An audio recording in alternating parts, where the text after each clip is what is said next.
Hey, what is up, everybody? Welcome to the Guilty as Charged podcast presented by the Chargers Podcast Network and Blue Wire Podcast Network. Was in a little bit of a funk there, but it's all good. Joining me is my guy, Tyler. Tyler, what's up, man? How you doing? I'm doing great. I have to go karaoke tonight, and no one wants to see that, but maybe we'll make like a $50 Patreon tier, and I'll record myself singing Bohemian Rhapsody or something. Nah, nobody wants that. How are you, Steven? What are you gonna sing? Oh, I don't know. Thankfully, it's one of those things where you can rent out the room, so you're just with your family, and you get to sing to the screen and not in front of everybody else. Because if that were the case, I would call in sick. 100%.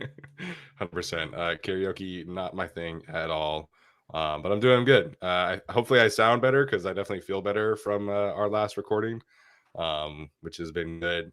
Utah won today. They actually looked like a functional offense, so can't complain. Hopefully you guys are enjoying your Saturday. I know a lot of people are still probably watching the Washington and Oregon game, which has been electric from what I have seen so far. But yeah, thanks for joining us, and thanks everybody who will join us here in the future. So of course have to wrap up our coverage of Chargers Cowboys.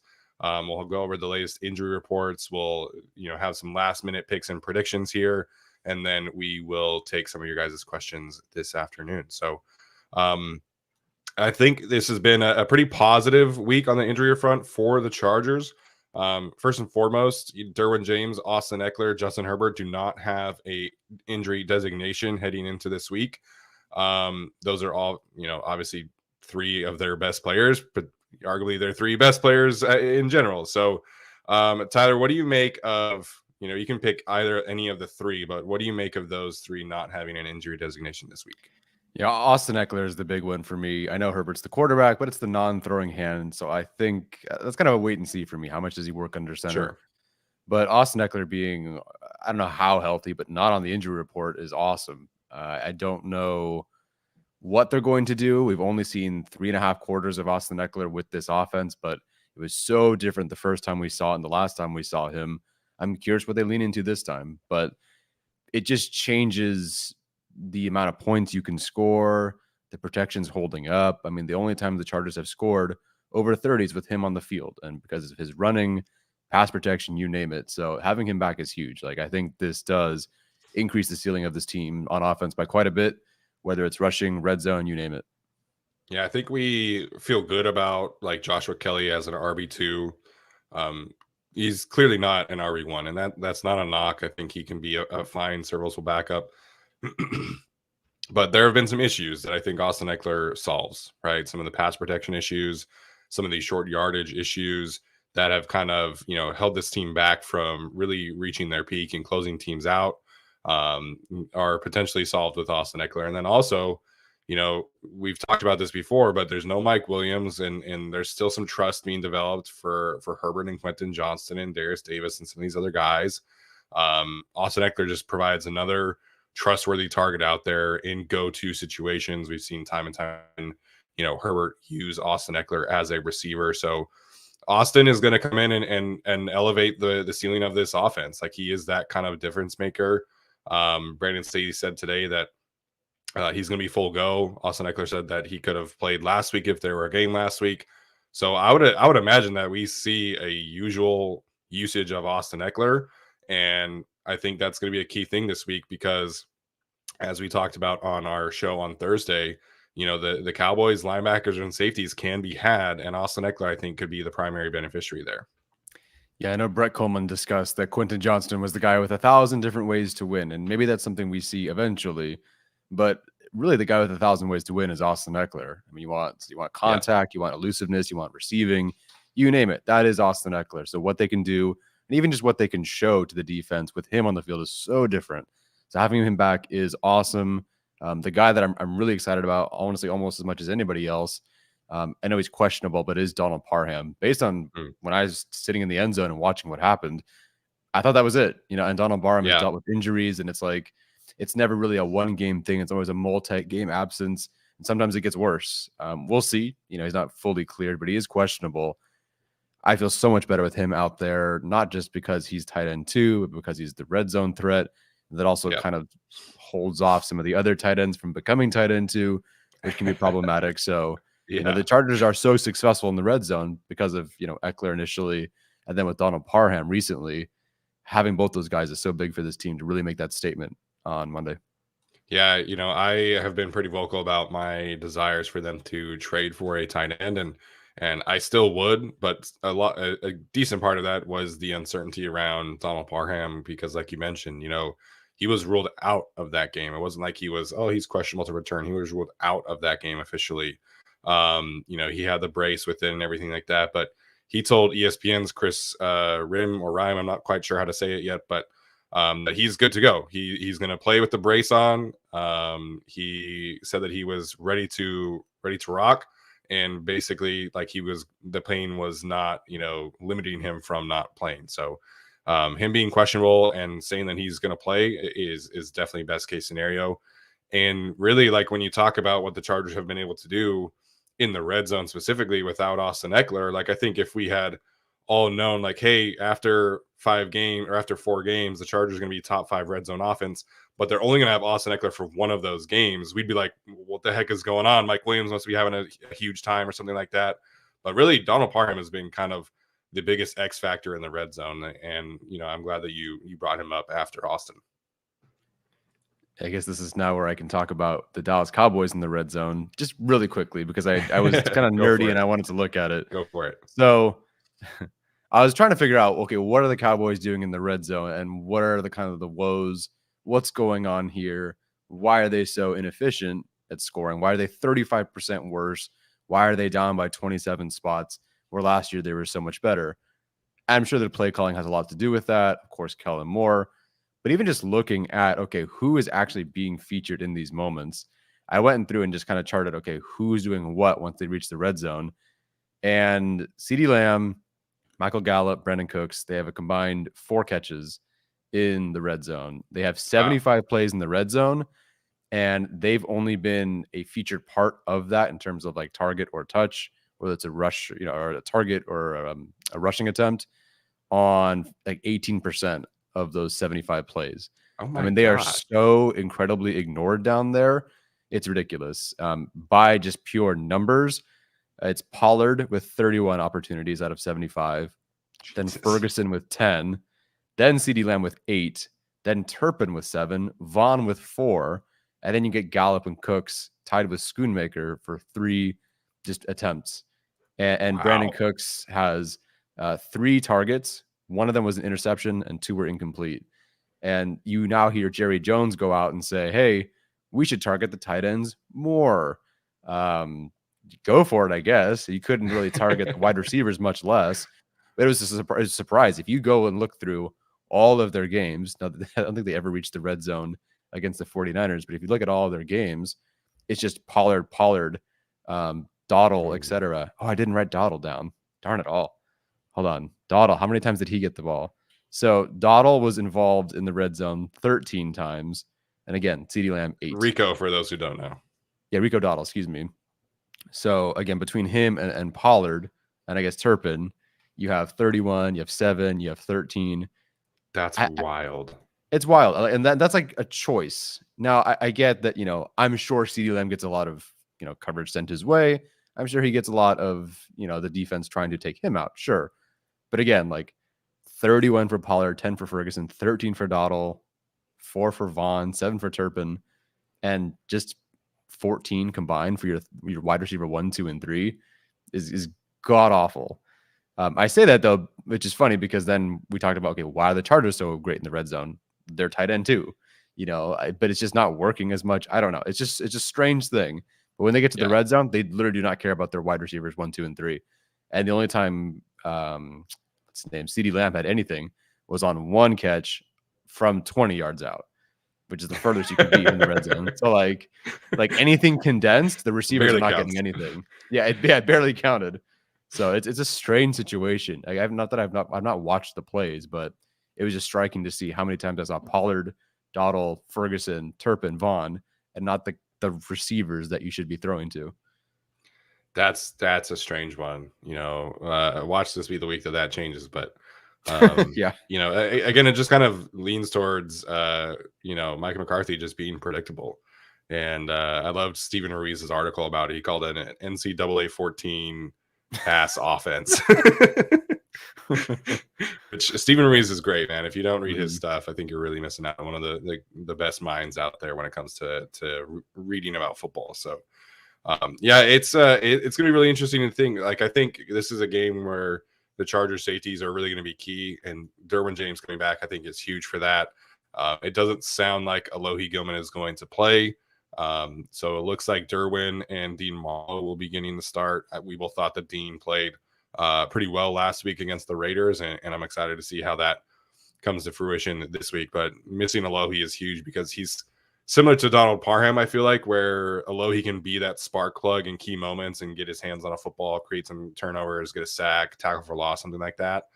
So they are going to miss Alohi, but kind of a give and take here as we get Derwin James back, but we don't have Alohi back. So I am excited to see, like I mentioned on Thursday, I think this is going to be a big Derwin James game. And if the Cowboys are using their running backs that much and their tight ends that much, that definitely lends itself towards Derwin being around the football more often. Yeah, I don't want it to get it twisted. I do feel the Chargers are better with Alohi Gilman out there. Marlowe played well against the Raiders. I won't take that away from him, but I think just what we've seen from Gilman over the course of many games and this season, I just feel better with him out there. He's not going to be out there. It doesn't seem like. But I feel okay. Like the Cowboys are not taking these deep shots, so I'm not really worried about him having to play the post a whole lot. For my money, it looked like he played well, against the run, playing up in the box. Seems like he can do a lot. Again, one game, I don't know.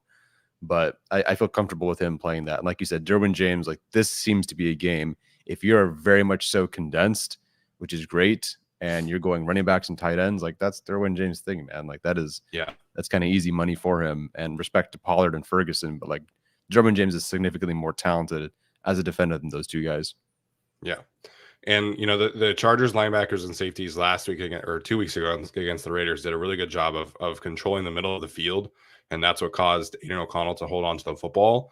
And that's going to be a key thing this week, too, as Dak really wants to get the ball out quick. So you're going to need your linebackers and safeties to really be disruptive in passing lanes. And I think we'll see them do that. Raheem Lane also in that equation for the Chargers. So other injury news. Let me pull this up really quickly, make sure and get it. Joey Bosa is questionable. It sounded basically like he's going to be a game time decision. He was out there every day this week, but he was officially listed as a DNP on Thursday and Friday, and then limited today.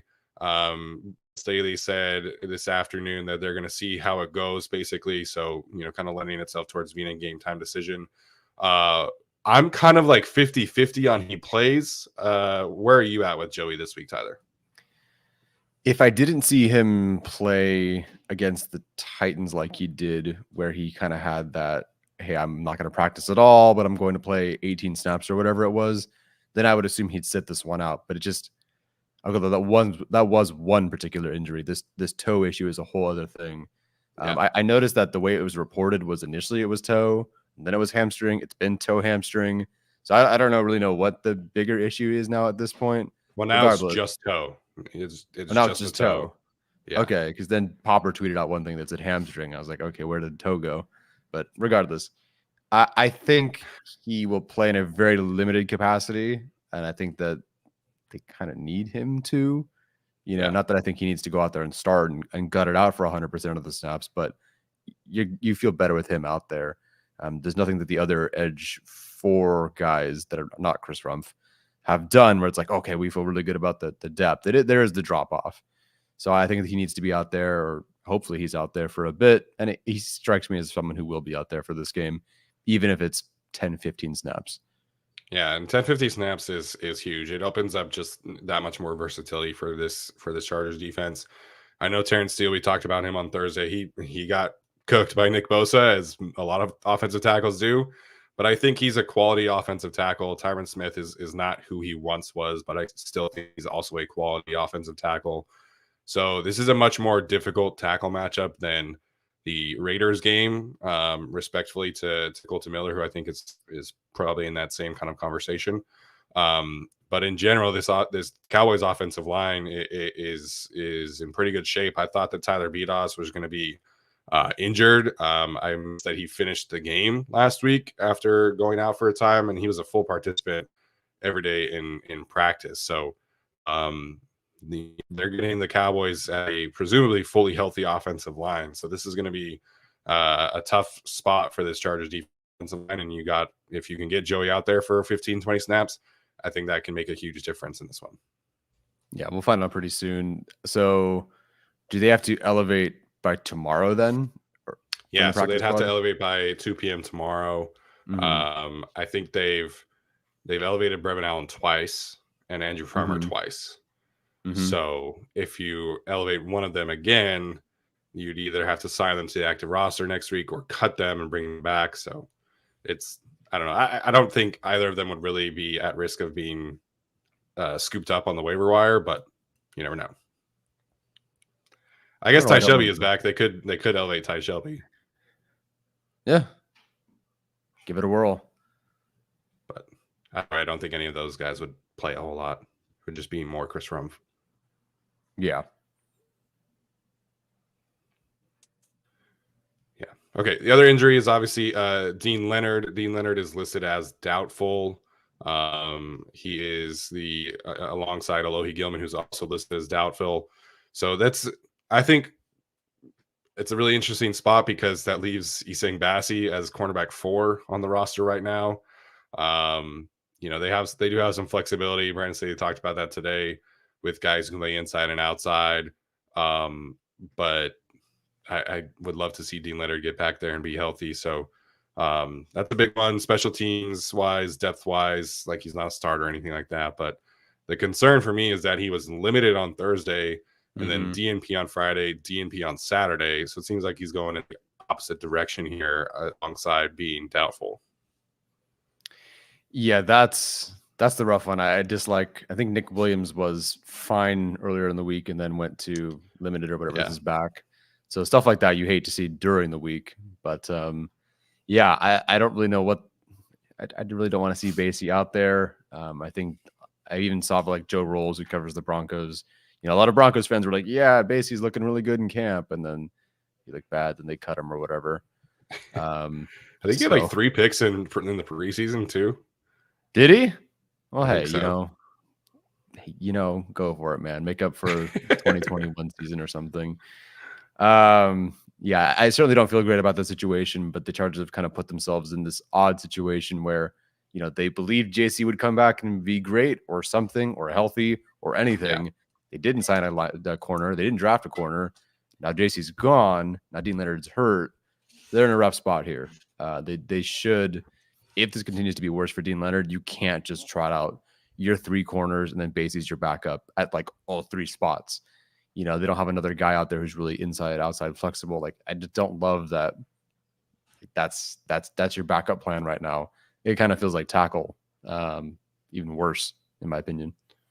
Yeah, Alex in the chat says that Matt Hankins, the cornerback from Iowa, who's on the practice squad, could be elevated and probably will be elevated. He thinks that he would play over Bassi, but I guess it kind of depends who gets injured specifically. But I wouldn't be surprised there. You trying to figure out the Washington game? Yeah. Okay. All right. From a Cowboys perspective, their special teams CJ Godwin is out alongside Leighton Vander Esch, who is out. Those guys are headed towards injured reserve. Sounds like the surprise. I think Deron Bland does not have an injury designation, and neither does Kavontae Turpin. Sounds like both of those guys do expect to play. So the Cowboys entered the week with like 15 names on the injury report, but all of them except for Godwin and Leighton Vander Esch and Wanye Thomas appear to be ready to go this week. Yeah, I think half of them were non-injury related rest days for their guys. So it was a shorter list than it looked. But yeah, no, I guess no real surprises here. I thought Turpin would be far worse. I mean, just before the show that we did previewing the Cowboys, it's like, yeah, he could miss 4 weeks or be placed on IR. And so for it to not be that bad is good for him, I guess. But it's a surprise. Did they really miss the game-tying field goal? Sounds like it. College kickers, They man. did. Never trust them. Never trust them. Oh my gosh. They missed. They went 50 yards and How long was the minute field and goal 10. attempt? 42. Oh my gosh. Listen, man, one thing I'll never take for granted in the NFL is game management from the coaches and kicking from the kickers. Because in college football, it's an atrocity every single week. Yeah. Oh man, that's a bummer. That's a bummer way to lose. Yeah. Oregon went for, they had 2 4th down attempts like from within the 5-yard line too, and both of them were pretty bad play calls. So if you're an Oregon fan, probably not feeling great about that one. But I think we'll see those two teams play again soon in Las Vegas at the end of the year. So you'll get revenge. You'll get a chance of revenge, I should say. We'll go Washington. Yeah. Go Huskies, I guess. Alex Katzen, shout out. All right, Tyler, let's get to some of our prize picks of the week. I don't know if you had yours. Do you have yours? Ooh, give me 1 second to pull that up, and I will tell you what my prize picks of the week are. I can definitely tell you that whatever it was for Justin Herbert, I took less. Yes. I apologize, but so in an effort to completely, so I have not been the best with these. My mom, 100% winning. She could throw a dart at the wheel and she would win. So in an effort to make things work out in the Chargers' favor, here are my prize picks for the week. Dak Prescott, more than 259.5 passing yards. Justin Herbert, less than 281.5 passing yards. CeeDee Lamb, more than 71.5 receiving yards. Keenan Allen, less than 78.5 receiving yards. And Josh Palmer, less than 53.5 receiving yards. So I'll tell you what, I'm winning no matter what. I'm doing great on Monday, regardless of what happens. But so far, checkers, I got good. Yeah. No, I got the whole different 3-dimensional thing going on here. But in all honesty, though, I do think the Justin Herbert 281.5 passing yards is quite a bit. You know, we just saw him throw for $150 or whatever it was against the Raiders. It certainly wasn't the Vikings showing 400 yards. So yes, as Alex points out, I did the my mom just picked prize picks. Yeah, she just, and there's no like I'm looking at like EPA per play, like DVOA, it's like, Mahomes is going up against the Jets this week and the Jets are this and that or whatever. And my mom's just like, go Chargers. See, my mom just said she won $150 on prize picks. My mom feels so bad for me now that she'll like send me like half of the money if the Chargers do it and it gives her money. Like she just can't lose. She can't lose. So yeah, what am I doing on here? My mom should have the whole segment. That's amazing. That really is amazing. Shout out to Miss Andrea. She's crushing on prize picks. Yeah. So again, prizepicks.com/guilty. For those who don't know, you can use the code guilty at checkout for a $100 deposit match on your first deposit. This genuinely does help support the show, so make sure to go check it out. If you're in California, especially, and you're just kind of itching a little bit, at that stakes kind of line, this is a great way for you to scratch that itch. So again, prize picks is awesome. I think my favorite one, again, we just talked about him, Austin Eckler, 50.5 rushing yards is his number. I'm taking the more there. I think you see a big Austin Eckler game in this one as the Chargers try and handle the Cowboys pass rush a little bit. The other one I'm interested in is Keenan Allen. He's kind of the security blanket for this team. Obviously, the Chargers don't have a great tight end. I think Gerald Everett is serviceable, but the Cowboys secondary is a little bit banged up. They pressure quickly. But Keenan's reception number is 7.0, which is a little high for me. But what do you make of Keenan's number there for receptions? That kind of feels like the number that it will be. I don't like the ones that are a flat 7 or 8. I love the 6.5 or 7.5. So 7 means if you do the more, it's 8, and that's quite an ask. And we don't know. Like, this entire team could say, "Hey, it's Quentin Johnston time," and funnel things his way, or they go, "Hey, let's go back to week 1 and run it like crazy and be efficient." Doubt it happens, but you never know. So there's just so much uncertainty. If they were playing the Chiefs next and it was before the bye, then I think the over would make sense there. But just so much uncertainty there. Eckler could be the beneficiary of so many targets against linebackers this game. So I guess I would lean less if you had to ask me. I think do the opposite. If it were 6.5, I would probably take more. 7 catches feels right like that number. So it's probably gonna end up right at 7. He's probably gonna go like 7 for 90 and a touchdown or something like that this week. But yeah, again, prizepicks.com/guilty. Use the code guilty at checkout for a deposit match up to $100. So again, that sincerely really help grow the show. If you guys want to go and use that, would be great. All right, let's get to our league-wide picks and as well as our predictions for this game. And then we'll take some of your guys' questions. So as it currently stands, Alex is kind of lapping us all right now. He's 14-5 on the season. Tyler and Arjun are both tied at 11-8. I had a pretty good week last week, so 10-9. And Alex Katzen rounds us out at 9-10. So Arjun has the Eagles as his favorite of the week. They're playing the New York Jets. I also have them. He has the Seattle Seahawks as his underdog, along with Tyler. And then he has the Miami Dolphins. So Arjun and I have 2 of the same picks this week, which is unfortunate, but it is what it is. He has the Cowboys winning this week. So I appreciate him falling on the sword and not having a clean sweep. Spoiler alert here in a second.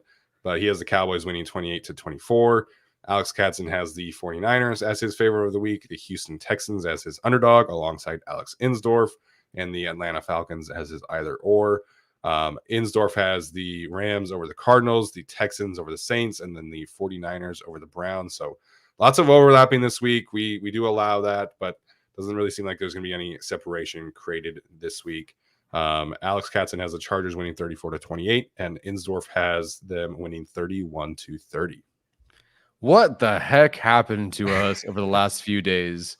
Like, I know our group chat was so negative about the game. Yeah, I'm pretty sure all 5 of us 5 days ago, 100% were picking the Chargers to lose this one. I mean, look, I guess more study and doing research, reveals more things, and I guess it's good to show that we will actually change our opinion if we see something that changes our opinion. As you said, spoiler alert, we're going to go 4 people picking the Chargers to win. And I don't. Again, it always bums me out when the numbers analytics guy picks the loss, because if anyone's running the numbers, it's Arjun. So for my picks of the week, Buffalo over the Giants, had to pick one sort of gimme, I think. Seattle over Cincinnati, fine. I think the Bengals did win pretty big, but how will they fare against Seattle? I don't know. So I'll take Seattle in this one. And then Detroit over Tampa Bay. There were a couple of easier ones I could have taken. Tampa Bay's been very competitive. Surprise. But I'll go with Detroit over them. For my Chargers score, I'm going to go. Now, my bold prediction was they win by double digits. I will not go that route today for my actual prediction, which seems maybe like a cop-out. But Steven gave me the pass, so I'm going to do it.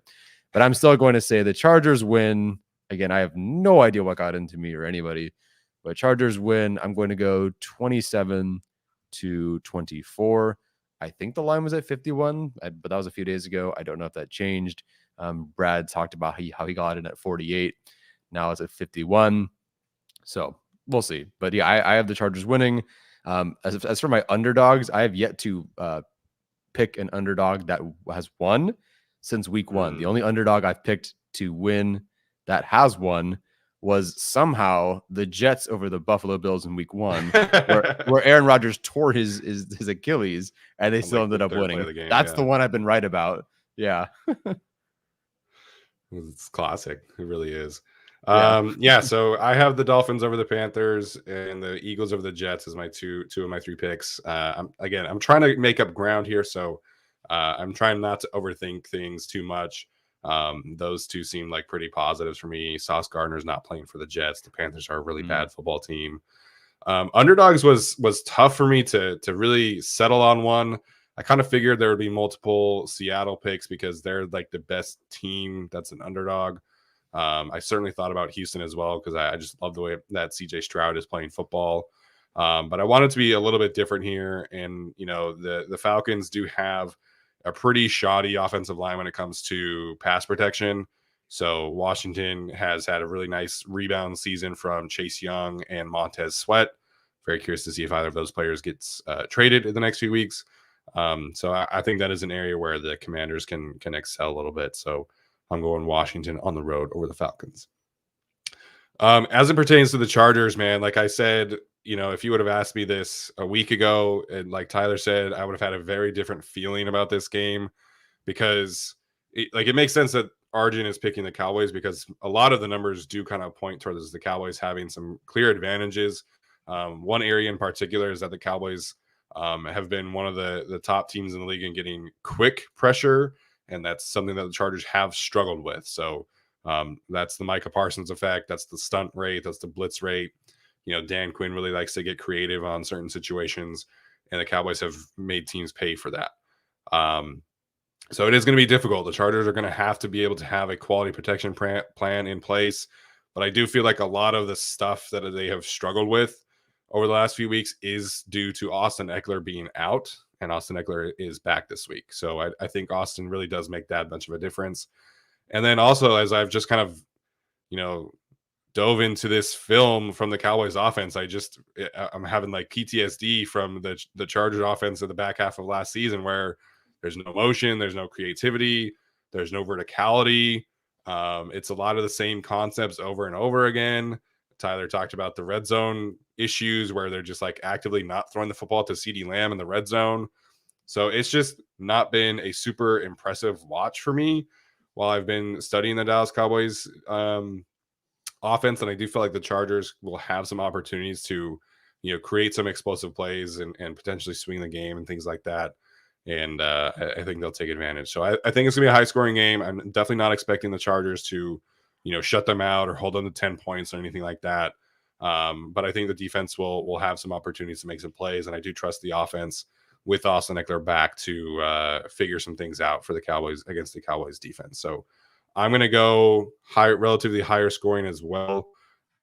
The opposite of Arjun here. And I'm going to say the Chargers win 28-24. So pretty similar score to you as well. Yeah, I'm not predicting the Chargers to push over 30, not against this defense, and not for a while. I think maybe you could see a shootout against the Chiefs, but even then they didn't look so great recently, and they still won. So yeah, I'm not pushing the Chargers to ever score 30 for quite some time. Maybe the Bears because the defense isn't great, or the Broncos twice a year. But I got to see it. If you had Mike Williams, sure, like maybe I could see that. That's when they got to 30 with Mike Williams. But without, I don't know. But yeah, like you said, it just comes down to, can the defense stop a bad Joe Lombardi offense? That's really what it comes down to. And they should be ready for it. Right. So again, any given Sunday, things could be so different. And there are tackles you have to make, and there are assignments you have to, make sure you're actually doing, and et cetera. So of course, the Chargers will give up a couple of points, or a handful of points, I should say. But like you should be pretty ready for this. Like you had a whole long time to prepare for this game and an extra day to prepare for this game. You know what this offense looks like. As I pointed out, they give it to two players in the red zone, and you're good in the red zone. So yeah, I think the Chargers pulled this one out. I really think they do. And I feel better about this game than the Chiefs game next week. So if they pulled this game out, I mean, this is a season turnarounder, if you will. Yeah, certainly feels like the Chargers have a real opportunity to create some momentum on their season. Whole country watching Monday Night Football. It's a big spot for them, and I'm excited to see how they handle it because, like, I think this is a game where they should match up pretty well with this team. We know what primetime Justin Herbert looks like. Yeah. Alex was pointing out in our Discord, Brandon Staley's best coaching moments have also come in primetime. If you really look at things from a defensive schematic standpoint. I talked about primetime Derwin the other day. So, this should be a spot where the Chargers stars show up well. Hopefully the Chargers coaching staff gives them an edge, like you were talking about, from an aggressive standpoint. Mm-hmm. And just that kill 'em more revenge factor, I think, is going to be a fun one to watch as well. Man, we really went 4-1 these picks. What did we do? I know what happened to us. We were all dreading this game during the bye week. We were like, "What? Like this is going to be not fun to watch." Like Yeah, it was fun, but each of us has kind of looked at the Cowboys and come to the same conclusion. So very interesting. very interesting. All right. Well, that being said, we'll get to some of your questions. We did have the super chat from Tyler's mom earlier. There was a super chat from our guy Richard as well. I don't really want to touch on the topic that Richard pointed out, but I appreciate the super chat. Richard's one of the coolest guys in here, as always. And then our guy Garrett, big one as well. He says, "Y'all got me through my deployment. Your podcast get me through the week. Appreciate all you do." Appreciate all you do. Garrett's one of our biggest supporters as well. We've got a lot of military support in the GAX family as well. We appreciate all of you guys and everything you do for our country. So his question specifically: who is your biggest surprise up to this point in the season, and who do you see emerging after the bye? Biggest surprise up to this point in the season. It's tough because I don't think the last game was like a great showing, not even in a bad way, but just maybe as a blitzer, and that's it. But it really was Kenneth Murray reversing or changing the narrative surrounding him. Yeah. I think that was the biggest surprise. We saw things in training camp that looked good, but we've been down that path before. I did think he would be better than he was last year based on what we saw in training camp, but I didn't think it would be as the starting linebacker, as the LB1 with the green dot in two really big games, one of them being against the Tennessee Titans. Like, I really did not expect that. He's changed the narrative so much. If you look at, I think Alex was like one of the first to like tweet what Brandon Staley said about Murray getting the green dot, and it was a roast. It was the roast of Kenneth Murray in the quote tweets, because nobody believed that he could pull it off, and we were thinking, okay, the Chargers are going to give up 87 to the Titans, and Derrick Henry's going for 450 yards. And you look a few weeks later when whoever it was, tweeted that Kenneth Murray is going to retain the green dot even with Kendricks back against the Raiders. There was so much support for it. Like, hey, Yeah. Okay, cool. Like, he's playing well, so I'm okay with that. He's earned it. I mean, the complete change of attitude from fans kind of lets you know how he's been and what a pleasant surprise that he's been. So I don't think he's been like all world and amazing, but there was a stretch there where he really played well, and that was a huge surprise. Emerging after the bye, I mean, is the easy answer the correct answer? Is the obvious answer the correct one, where it's Quentin Johnston? I mean, I feel like it has to be the guy that emerges. It better be. It definitely better be. Like, this is really the final excuse has passed, right? Players in front of you, like Mike Williams, I get it. You're not even wide receiver 4 on the team. Even if you were 3, you're still competing with those two guys and Austin Eckler if you were healthy, and Gerald Everett, etc. But now Mike Williams is out, and you've had your bye, and you've had time in the league as well. You have the opportunity to adjust and feed him. So I think it has to be him by default, because that was the final, remaining excuse, outside of an injury. So I think it has to be him. I can't think of another player that would really need to emerge. I feel like, Derwin, Michael Davis, I guess. I don't know if that counts as an emergence. Again, he better, right? Another player that better do it. But he's someone that, they've all talked about. And we've even seen when there's stability, they're better. When Michael Davis in particular is better, had been the best when he's the guy. So I could see him. So Quentin Johnston offense, Michael Davis defense.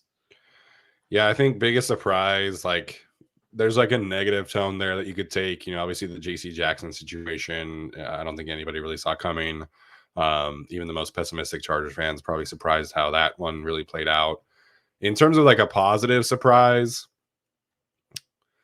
I think you could mention Donald Parham's success in the red zone and the kind of X factor that he's been. Not to say that we didn't know how valuable he was, but you come from the Lombardi scheme, which like really heavily values tight ends and versatility among tight ends, to the Kellen Moore stuff, which, I know they had Dalton Schultz for a little bit, but like they never truly valued like a tight end 2.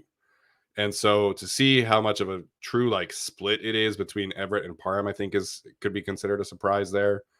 You mentioned Kenneth Murray, somebody who I think is kind of flying under the radar right now, and he's certainly got some tough tests up ahead, is Jasir Taylor.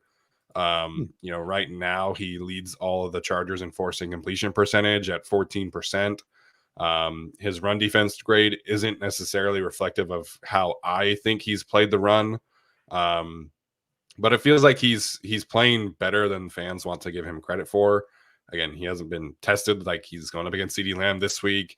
Next week he'll probably match up with Travis Kelce a couple of times, just based off of like scheme and things like that. So he's going to get tested a lot over the next few weeks. But right now, I think he's kind of played certainly at least slightly above expectations. So you mentioned settling things down with Michael Davis, better with Michael Davis, but some of that I think goes for Jasir Taylor too, as somebody who's like truly settling into being a starter in the NFL and being a key rotational piece for this team, and having that kind of responsibility of playing the slot for this defense. Yeah, that's a great call there. Yeah, I can't even think of anybody else. Because if Eckler weren't back, then you could say Spiller, but no. So yeah, I think they kind of nailed it there. Yeah. Demetrius wants to know, what are the chances we see a little bit more Isaiah Spiller in this game? If you want to take advantage of physicality against the Dallas front, you'd use him right. Respectfully, I don't think Isaiah Spiller is as good of a back as Joshua Kelly, and I don't want to take touches away from Joshua Kelly. I know the fan base really, really wants to see Isaiah Spiller out there, but I just don't think we've seen any kind of consistency from Spiller to merit giving him touches over Joshua Kelly and Austin Eckler. So what is going to be interesting is if he is RB3, because he wasn't when Austin Eckler was healthy. Right. Is this more of an Elijah Dotson game?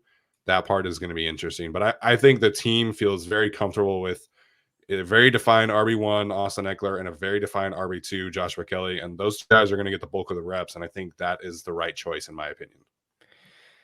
Yeah, I know Joshua Kelly is someone fans like love after week one, then it didn't work out so well. I think he had two very unfortunate circumstances of playing the Titans and the Vikings with 35 people in the box. But I think I could be off by a little bit. I know he only averaged like 3.6 or 3.7 against the Raiders, but I think he averaged 3.4 yards after contact in that game. Like, this guy basically was getting hit and had to churn out more yards after that. So I think last game was a better runner than maybe the yards per attempt average gives him credit for. I think with Spiller, it's, I've heard some discussion like, oh, he's more physical and he played in the SEC and stuff, but like, I never really saw him as that guy. I never really understood. Like, I never looked at him and went, oh yeah, more physical. He's younger, so sure, like maybe there's some extra physicality with that. But to me, it's all about the pass catching and what he showed in 2 receptions against the Raiders. It's like, yeah, do that. Forced him his tackle on each of those receptions. Lean into that more. 100%. How much is he involved then, like you said, because of he wasn't RB3 last time when Eckler was healthy? I don't know. Would you be surprised if they just were over with the Elijah Dotson experiment and they decided, yep, well, that's it. Like, he's going to be the inactive this week. Like, I don't know if I'd be surprised. What do you think about that? No, that's an interesting one too, because he's barely played since that since the Miami game, when he got a few snaps at like the end of the game, and then against the Titans he was kind of like RB2 for a little bit. But it was Spiller against the Vikings, it was Spiller against the Raiders. So I agree with you. I think Isaiah Spiller is the second best pass catcher of the group. So I would rather have Spiller be your RB3. I don't know, man. Like, a lot of us were super against carrying 4 running backs, but Elijah Dotson certainly earned that chance to be on the roster. But if you're not even going to play him, in special teams, like, I don't understand the value of holding on to him. So that is an interesting thing to keep an eye on for sure. All right, next one from Isabel. Wants to know, is there a slight concern with Pipkins with his kind of rough start the season in his shoulder injury, even if he's a go? So he does not have an injury designation on the report. He is going to play. But Tyler, any concern with how he has played this year? Kind of, but no, which is a horrible answer. kind of because it wasn't maybe what we saw the best of him last year, but no, because it hasn't been like an avalanche god awful performance. If it were, we're seeing multiple 7 pressure, 8 pressure games, and he's kind of reverted back to what we saw outside of the contract year, then yes, that is very concerning. But it hasn't been bad. It just hasn't been great. And I think it's been fine. So I don't know if that's much of a concern. It's worse than what I would have hoped, but it's not bad. No, I don't think he's bad. If you look at his pass blocking efficiency rating right now, it's a slight tick up from what he was putting out last year. Granted, he had the injury last year, but I think it also is important to remember that he's played some really great edge rushers. You're talking about Jalen Phillips and Daniel Hunter and Max Crosby. Like, that's a pretty difficult set of edge rushers to go up against. And he's always going to get the better one because teams don't want to put their best edge rusher against Rashawn Slater. So he is in a bit of a tougher spot. But I think if you are watching the tape, you're still seeing him provide, above average, solid tackle play. I think he's grown as a run blocker. Him and Jamari are just like moving folks in the run game, and it's been a pleasure to watch. But there are some times where he gets beat by these elite pass rushers. So he's going to have a tough matchup this week with DeMarcus Lawrence. Next week, we'll see what happens with the Chiefs, but they've been playing Chris Jones a little bit more at edge rusher, and they have Charles Omenihu coming back. So there's no real break for Trey Pipkins, like I mentioned, but I think he's been playing solid. I think it's just that some of his losses, if you will, have come at really bad moments, and that's why it stands out more. But I think, like, if you look at how he's played over the course of the whole 4 games, I think you see like a solid offensive tackle play. How do you anticipate ET44A kind of brings it up, Slater bouncing back? How do you anticipate this matchup going for him? Like, what is a realistic stat line that also feels like a win for Slater this week? Yeah, so I mean, it depends really how the Cowboys use Micah Parsons this week for that question. DeMarcus Lawrence, from what I understand and what I've seen on tape, he almost always rushes from the right side. So really, when we see Micah Parsons rush from an offensive tackle standpoint, it's usually the left side or the right side if DeMarcus Lawrence is off the field. Otherwise, they kind of move him around. So Micah Parsons moves around a lot. I think he only went up against Trent Williams 9 times. If that, I don't know. It wasn't a lot. Right. Yeah, it wasn't a lot. I wish it was more, obviously. But he'll test Slater a few times because I think he wants to prove that he's that kind of player. But then again, we've heard chatter of him playing actual off-ball linebacker this week. So I think I do expect Slater to bounce back, is what I'm saying, because I'm not super concerned about Dorrance Armstrong beating him. I'm not super concerned about Dante Fowler beating him. If anyone's going to beat him in this game, it's going to be Micah Parsons. And the one thing that you can really get Slater with, I think, is an aggressive speed rush from the wide 9 spot. And so that is something that Micah Parsons can do.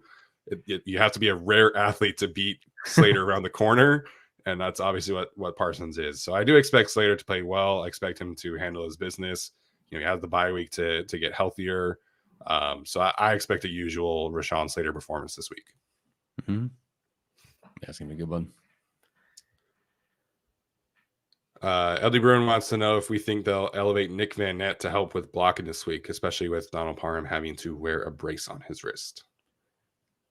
No, unless they're making McKitty or Stone Smart inactive, which I don't see. Yeah. Although, you go into a bye, you can change things. But no, I don't think so. If Parham were out, sure, of course. But no, not this week. I would love to see it because I think Nick Van Nett would probably be their best blocker right away. But I think they like their 4 more than we do. They've done some really creative things in getting them on the move to not have them on an island against rushers. So they're using them smartly, but there are those key moments where you just need a people moving tight end, and they don't really have that guy. I think Nick Van Nett could be that guy for them. But we'll see what happens. If anybody misses time, I would expect Nick Van Nett to have a role, but until then, you have the key 4 there, and I think that's what they're going to move forward with. Appeal pointing out screen game going to be key this week. I think that's a great point. I mentioned on our Thursday show, Darius Davis has an X factor. I would love to see him get some of those opportunities out there this week because the Cowboys really struggle with Rondo Moore as well as Deebo Samuel in that kind of role. Not to say that Darius Davis is exactly those players, but from a speed perspective, I would love to see him get some creative touches this week and give the Chargers offensive line a bit of a break against this Cowboys pass rush, like you mentioned. Over under 4.5 screens this week. Oh, running over back for sure. Oh, okay. For sure. Yeah. Because we're talking about including the receiver screens in this kind of thing, yes. Right? Okay. So over for sure, I think. Oh, right. It won't be quite Vikings territory, but no. they'll run a good amount. Over under 0.5 throws from a non-quarterback this week. Ooh. They just did the Keenan Allen throw. I don't know if any of the other guys can throw. I know Keenan throws a good ball, but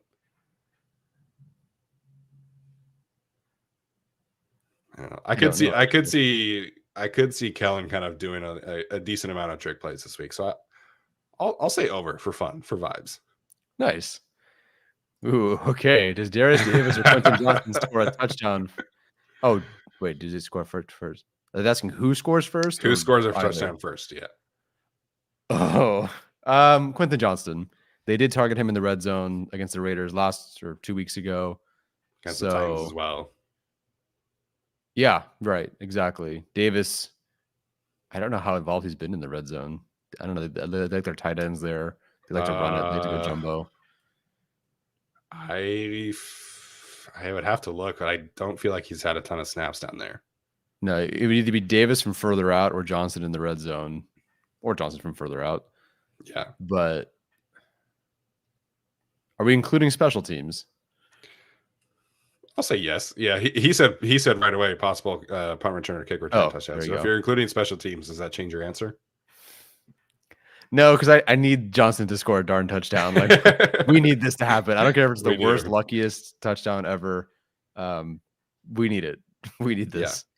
Yeah. I do feel like the Cowboys probably focus a good amount on Keenan Allen this week. So, maybe that provides some opportunities for Quentin. Mm-hmm. Can I bring up a point that I think we've sort of discussed, but I want to bring it up more officially?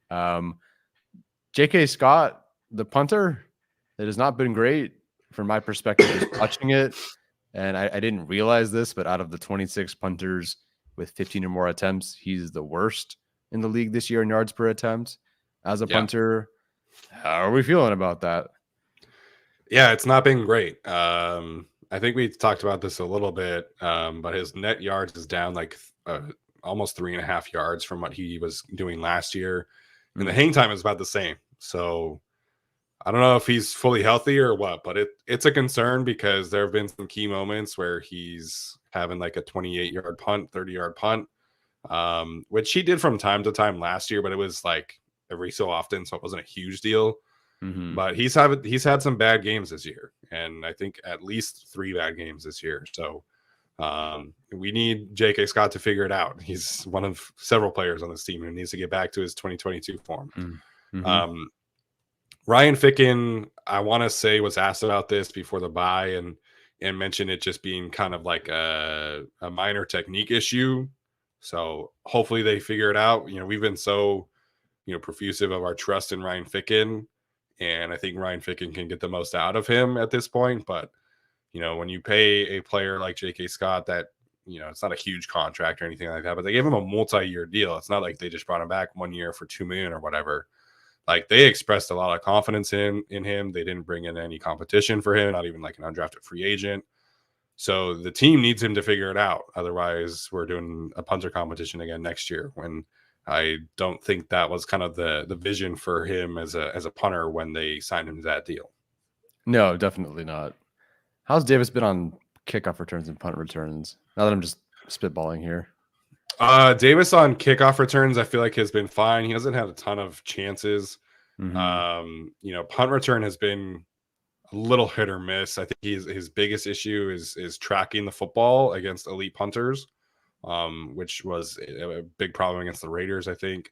AJ Cole is one of the best in the business, so Davis tracking the football has been a bit of an issue. There was the muffed punt that was like right at the sideline the first week, I think. So it's been a bit of an issue, but he's young and everything like that. But at the same time, he was in college for 5 years. Like, he was one of the most experienced returners in college football last year.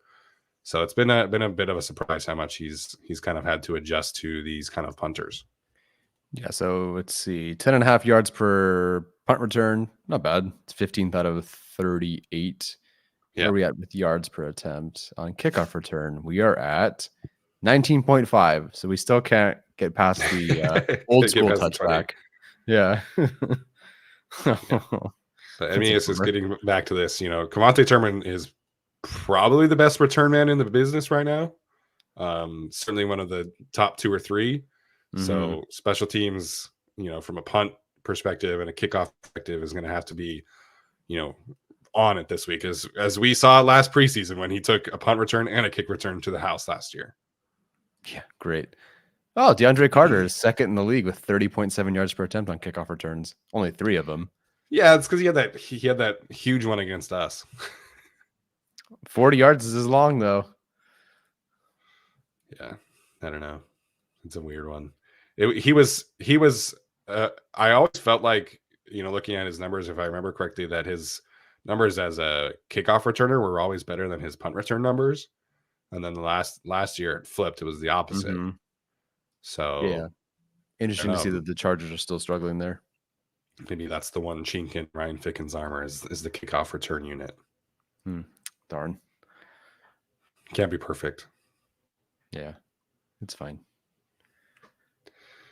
All right. Tyler, any other final thoughts before we head out? No, we'll just be going live on Monday night after the game, right after the game ends, as close as we can get to it. So yeah, we'll see you then. We're either going to be eating a lot of crow. We'll see. We will see. Yeah. All right. If you're still in the chat here, let us know, scale of 1 to 5. How nervous are you? 5 being extremely nervous, 1 being not nervous at all about Monday Night Football. So quick, let us know. It's Tyler said 6 already. It's one that I've been super excited about. The coaching matchups, the individual player matchups. There's just a lot of high level football to be had this week. I think both of these teams are itching for a big win and trying to, settle into who they are this season. So I think there's going to be a lot of intensity here, and I think this is going to be a great matchup to watch. So if you're a casual fan, you're probably very excited about this matchup. If you're one of us, it seems like there's a lot of nervous energy, which I totally understand. The Chargers do not know how to play normal football games, so it's going to be a close one. It's going to be, down to the wire, and hopefully the Chargers come out on top. Evan said 10. Mine will be a 4 out of 5 when they play the Bears. Like, it doesn't matter. That's fair. All right, you guys. Appreciate everybody in the chat today. This has been fun. Hope you enjoy the rest of your Saturday night. As Tyler mentioned, we'll be live shortly after the game on Monday, hopefully after a win. Enjoy the rest of your weekend, and we'll see you guys later. As always, Bolt up.